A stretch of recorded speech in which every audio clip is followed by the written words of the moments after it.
Hello, मेरे YouTube channel में आप सबका स्वागत है। मैं हिस्ट्री का 8th क्लास का सेकंड लेसन कर रही हूँ, जिसके 2 पार्ट हैं और पहला पार्ट हम पहले कर चुके हैं। आज सेकंड पार्ट करेंगे।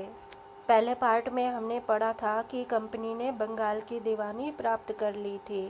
तो इस तरह बंगाल की दीवानी प्राप्त करने का अंग्रेज़ों का तरीका और अंग्रेज़ों से पहले जो मुग़ल शासक दूसरे मुग़ल शासक को मारकर स्वयं राजा बन जाते थे, उस तरीके में दोनों में क्या अंतर है। तो हमने अब तक ये देखा है कि अंग्रेज कंपनी ने किसी भी राजा को मारकर राज्य ग्रहण नहीं किया, बल्कि उन्होंने राज्य ग्रहण करने के लिए राजनीतिक, आर्थिक और कूटनीतिक साधनों का इस्तेमाल किया। बक्सर की लड़ाई 1764 के बाद कंपनी ने भारतीय रियासतों में अपने अपने रेजिडेंट तैनात कर दिए थे। जो भारत में इतनी सारी अलग अलग रियासतें थी और उनके नवाब थे, तो उनमें अपना एक एक अधिकारी नियुक्त कर दिया था। और ये अधिकारी रेजिडेंट ये कंपनी के लिए ही काम करता था, कंपनी के हितों की सोचता था, कंपनी के हितों की रक्षा करता था और कंपनी को आगे बढ़ाने का ही कार्य करता था।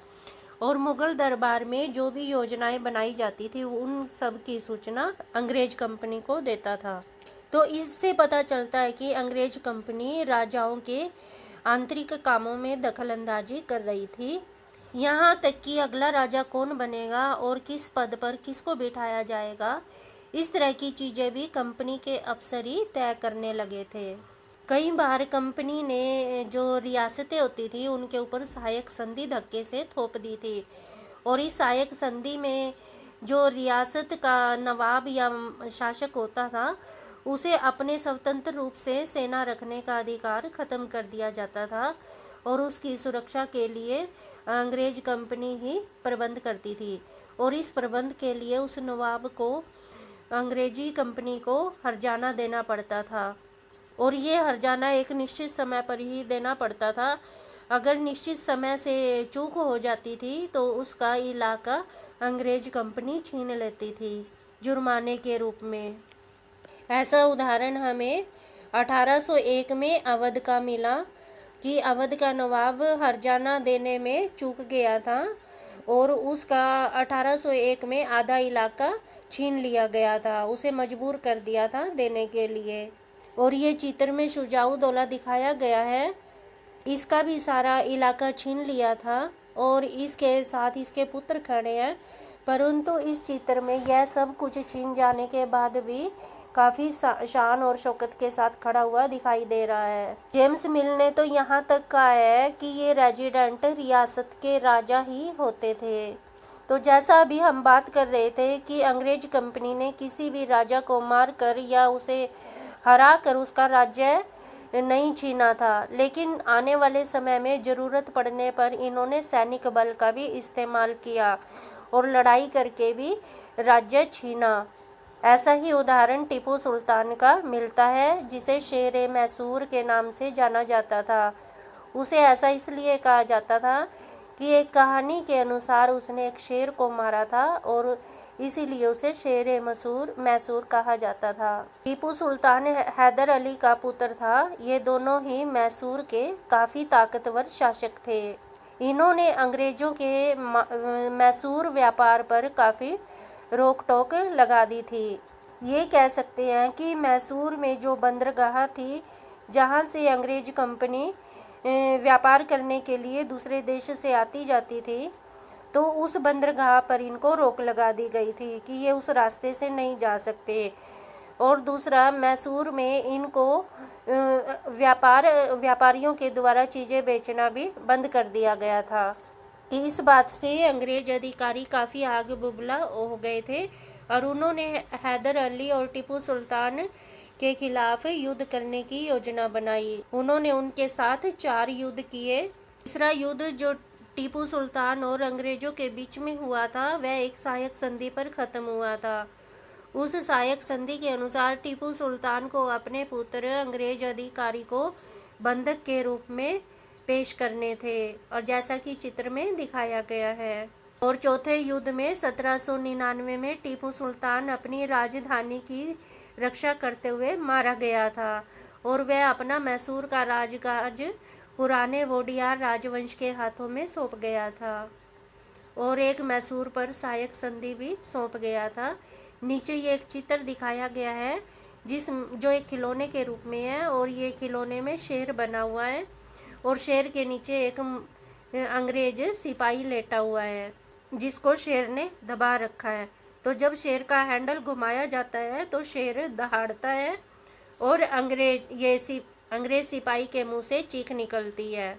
तो 4 मई 1799 को जब टीपू सुल्तान श्रीरंगपट्टम की रक्षा करते हुए मारा गया तो अंग्रेज इस खिलौने को अपने साथ ले गए और इस खिलौने को लंदन स्थित विक्टोरिया एंड अल्बर्ट म्यूजियम में रख दिया था।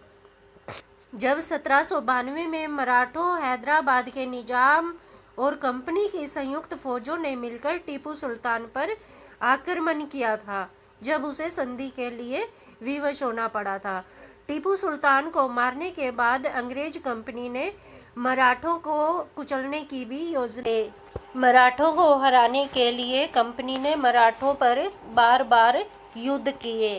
पहला युद्ध 1782 में किया जिसके अंतर्गत एक सालबाई संधि हुई थी और इस युद्ध में कोई नहीं जीता था।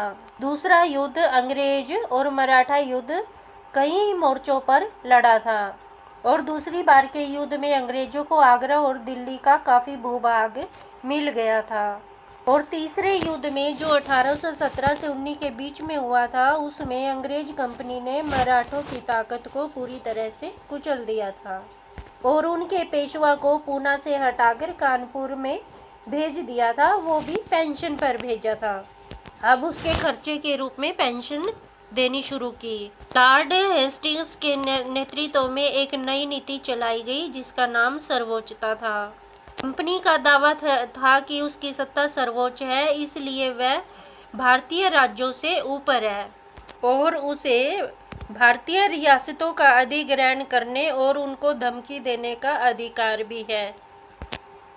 इस नीति के अंतर्गत जब कंपनी कित्तूर के एक छोटे से राज्य को कब्जे में लेने के लिए गई तो वहां की रानी चेन्नम्मा ने हथियार उठा लिए और अंग्रेजों के खिलाफ आंदोलन छेड़ दिया।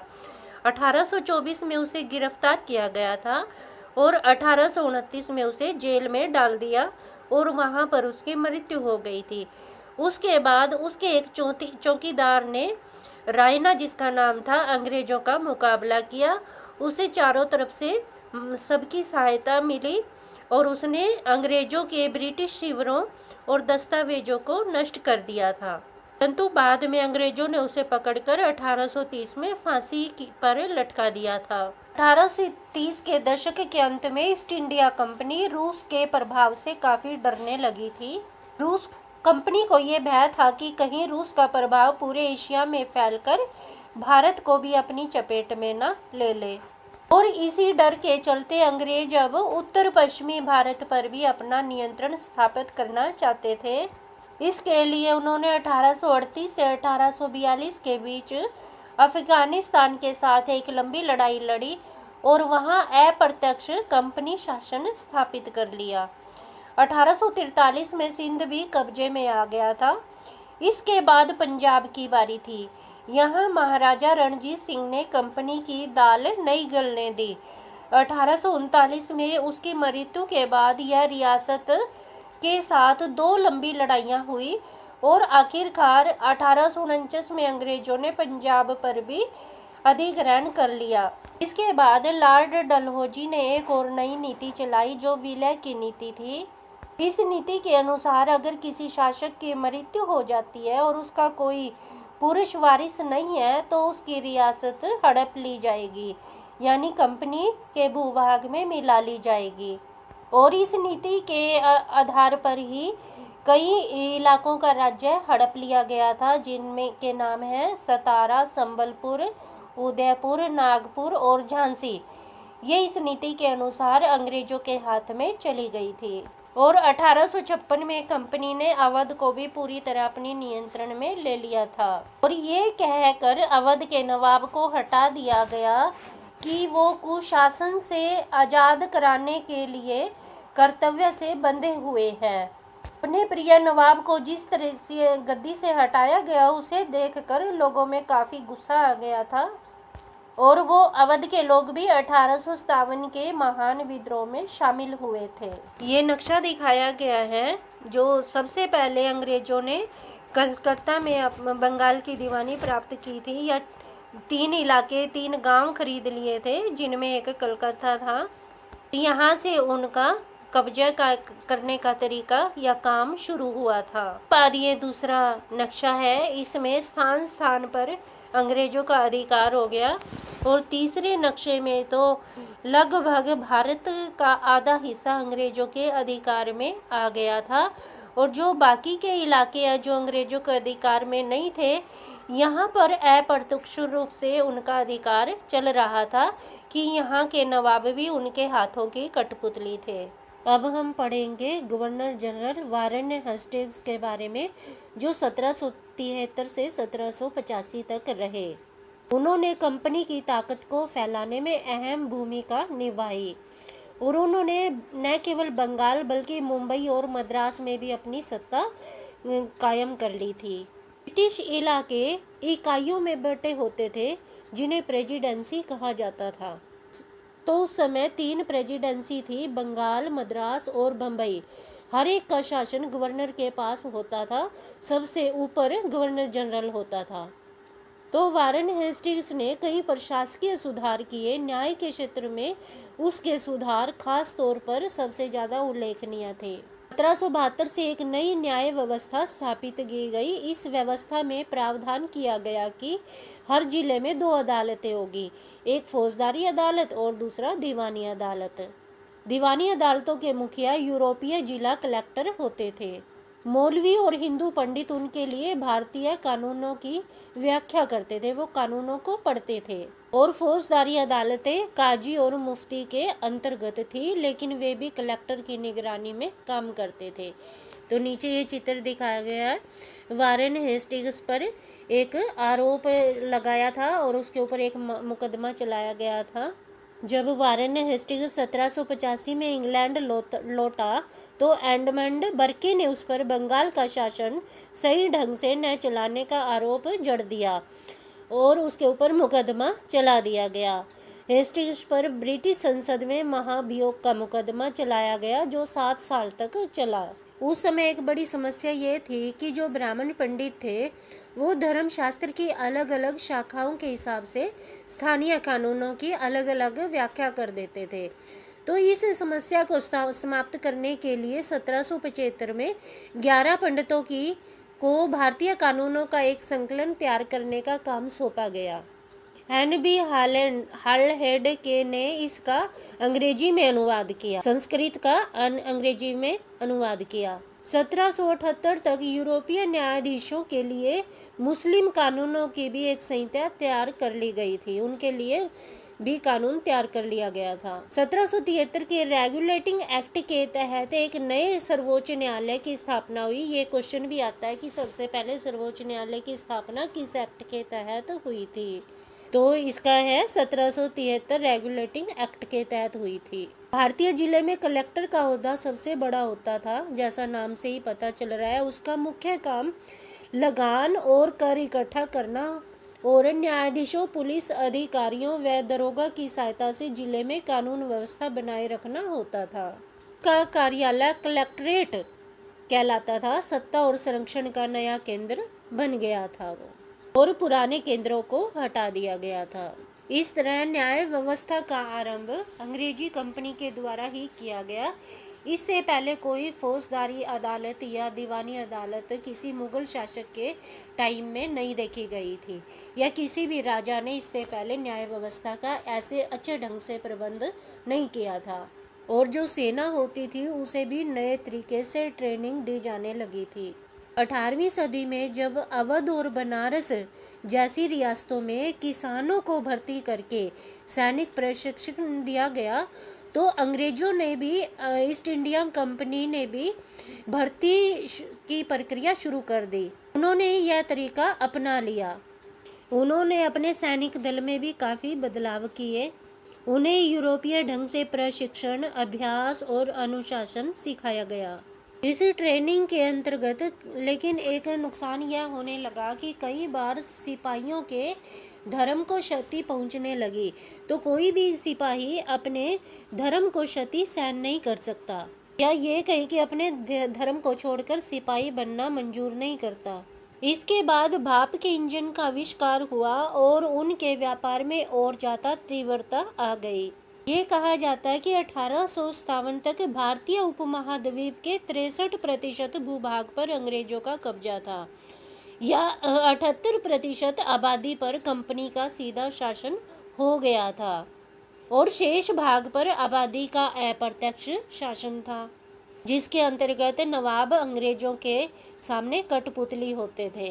तो इस तरह हमने देखा इस लेसन के अंतर्गत कि जो अंग्रेज लोग थे वो एक व्यापारी बनकर भारत में आए थे और अपनी बुद्धि के आधार पर वो कैसे पूरे भारत के अधिकारी बन गए थे और उन्होंने पूरे भारत पर अपना कब्जा कर लिया था। लेकिन उनकी एक विशेषता यह भी थी कि उन्होंने भारत में कई अच्छे काम भी किए, जैसे अभी हमने न्याय व्यवस्था की बात की। कई नई तरीकों के द्वारा उन्होंने भारत पर अधिकार किया। इसके बाद हम बात करेंगे दक्षिण अफ्रीका में दास व्यापार की, कि वहाँ पर लोगों को दास के रूप में बेच दिया जाता था, और इन दासों में छोटे छोटे बच्चे भी होते थे और उनके माता पिता भी होते थे। बच्चे को कोई और ले जाता था, माता पिता को और कोई ले जाता था, यानी कि उन्हें कई बार तो अलग अलग भी बेच दिया जाता था। तो इस तरह इस चित्र में माता पिता को जब बेचा जा रहा है तो उनके बच्चे बिलख बिलख कर रोते हुए भी दिखाई गए हैं, जिसे दास व्यवस्था कहा जाता था। तो इस लेसन के अंतर्गत हमने पुराने समय में, जिसे अतीत कहते हैं, पुराने समय में कैसे शासन व्यवस्था होती थी उसके बारे में पढ़ा। यहीं पर हमारा ये लेसन पूरा हो जाता है। अगर आपको ये वीडियो अच्छी लगे तो प्लीज़ लाइक ज़रूर करिए, और अगर आप पहली बार मेरा चैनल देख रहे हैं तो सब्सक्राइब ज़रूर करिए ताकि आपको वीडियो मिलती रहे। धन्यवाद।